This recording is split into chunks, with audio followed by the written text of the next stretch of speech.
po, magandang tanghali po sa inyo. Ito, magbibideo muna tayo bago tayo umalis. At magluluto po tayo ng sinabawang bangus. Daing na bangus yan, prito. Sasabawan ko. At meron po tayong kamatis, sibuyas, at luya. Yan po yung ating mga sahog. At ito po yung ating bunga ng malunggay. Ang gagamitin po natin ay bunga ng malunggay at dahon ng malunggay. So ito, iumpisahan na po natin ang ating pag-isa. Nag-init na po ako ng kasirola na mayroong mantika. Unahin po natin ang ating luya.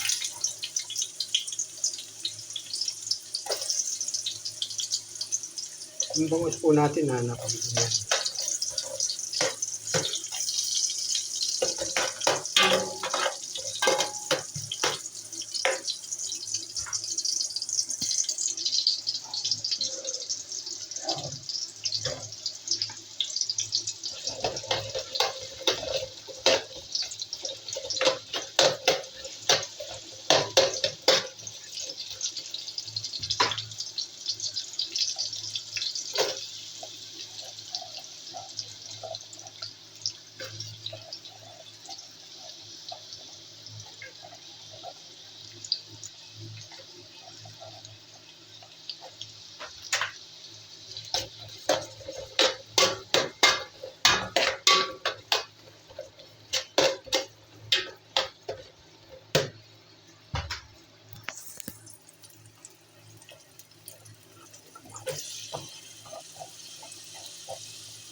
Ito po yung bangus natin. Malaki.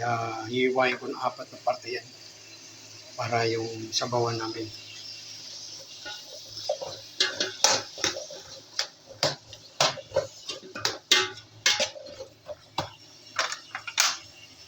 Lalagyan na natin ng konting sabaw.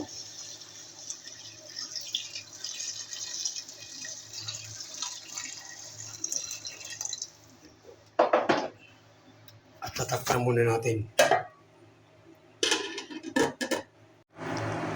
Ito na po ang ating sinabawang bangus yan. Dahil na po. Ayan siya. Ayan po yung bunga ng malunggay natin. Tikman na natin kung anong masarap na lasa. Ayan.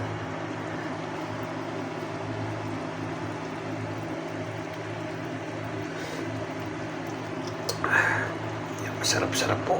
Masarap ang lasa ng sinabawang. Ganito gawin niyo sa mga natira niyong daing na bangus. Tiyak na magustuhan ninyo ang luto.